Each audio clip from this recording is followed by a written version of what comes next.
بيكم في حلقة جديدة من فيلم فاكتوري بودكاست. موضوع الحلقة دي هيكون بعيد كل البعد عن الشرح في مصطلحات يعني وحاجات بقى علمية وكده. المرة دي موضوع الحلقة دي هنتكلم عنه هو عن الناقد الفني. هو سؤال: الناقد الفني ده هل كلامه بيبقى 100% صح ولا مش دايما كلامه صح؟ طيب، خلوني بس اعرفكم الاول الناقد الفني ده بشكل سريع بالنسبه للي ما عندوش خلفيه عن شغلته. الناقد الفني ده بيبقى واحد يا اما صحفي في اخبار الفن، او صحفي يعني في باب الفن، يعني عنده آه، يعني بيعرف يقيم الاعمال الفنيه. او ممكن كمان على فكره يكون متخصص زميل، يعني اي حد من الفنانين، ممثل، مخرج، اي متخصص في السينما ممكن هو يبقى هو ده الناقد الفني. طيب، مهمته ان هو بيمسك العمل الفني سواء فيلم سواء مسلسل، بيبدأ يقيمه من بس اللي هو مجرد ايه زينا كده، اللي هو زي انا وانت عادي كده بنتكلم نقولك ايه الفيلم ده حلو وخلاص، الفيلم ده وحش وخلاص. هو بقى بيقيم من كل حاجة: الممثل، مستوى التمثيل، التصوير بقى والإخراج والجرافيكس لو في جرافيكس، الشغل كله يعني، بيقيم الشغل كله حتة حتة. طيب، النقاد دول هما ليه في منهم موجودين دلوقتي بما ان احنا في عصر السوشيال ميديا والانترنت وكده. دول موجودين في مكانين: موجودين في الجرايد لو هنتكلم بقى بشكل تقليدي ورسمي، والتانيين موجودين على السوشيال ميديا عادي. في منهم بيعملوا فيديوهات في اليوتيوب، وفي منهم بيعمل بودكاست كمان برضو. بس مش كتير طبعا اللي بيعملوا بودكاست عن انه يعمل نقد. يعني بيمسكوا الافلام يعملوا لها يعني بيمسكوها كده يتكلموا عنها ويقيموا.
في كل حاجة هيديله تقييم وحش من عنده هو.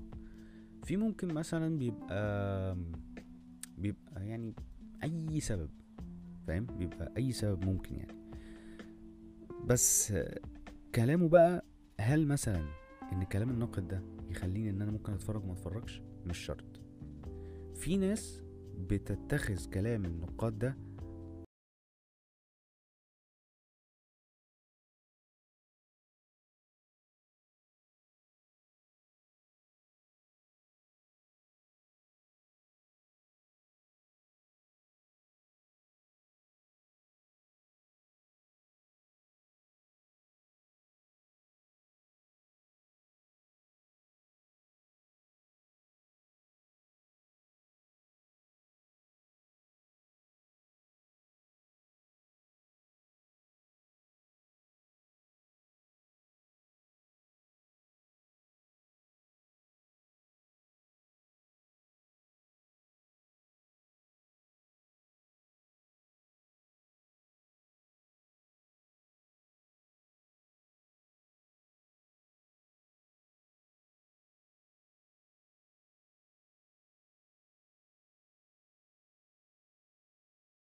مثلا دور في المهرجان مثلا، يعني يكتبوا حاجة في المهرجان؟ ممكن طبعا. ممكن مثلا من ضمن الحاجات اللي ممكن يعملوها ما يبقاش مجرد نقد فيلم نزل في السينما او مسلسل نزل في رمضان وخلاص، لا ده ممكن كمان يحضر مهرجان سينمائي يتكلم عنه. ومش بس كده، ده ممكن يتكلم عن فيلم من الافلام اللي هو حضرها في المهرجان، اي فيلم يعني. ممكن يبقى حتى مش لازم كمان فيلم مصري مشارك في المهرجان، ممكن يبقى فيلم مثلا جاي من اي بلد تانية، ما يعني مثلا آم، فيلم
صحابي وخلاص، لا يعني عرضته بقى لناس تانية، في منهم متخصصين في صناعة الأفلام، في بقى في مصور، في مونتير، في كذا حد، يعني كذا حد متخصص يعني شغالين جوه المجالات بتاعة الميديا والسينما. في منهم مثلا كان عنده يعني اختلف معايا في حاجات.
حاجة السلموني يعني، كان الراجل ده شغلته في الحياة انه كان بيقعد بيكتب على اعمال حسام الدين مصطفى، اي مسلسل اي فيلم اللي بينزل يقعد يطلع فيه القطط الفاطسة بسبب وبدون سبب.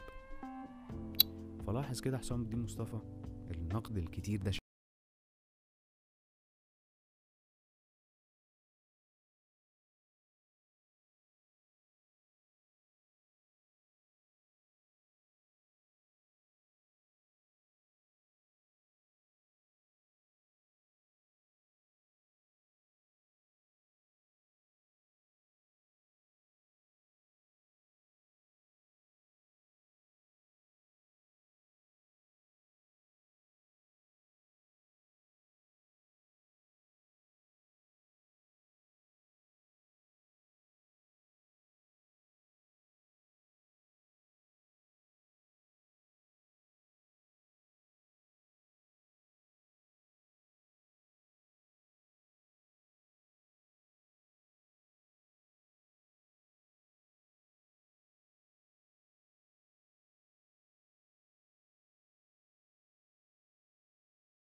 تقدروا تتابعوا حلقات فيلم فاكتوري بودكاست على مختلف المنصات السمعية اللي موجود اللينكات بتاعتها في الديسكريبشن، وتقدروا تتابعوا من عليها الحلقات اللي هتنزل جديدة كل أسبوع يوم السبت الساعة 9 بالليل بتوقيت القاهرة.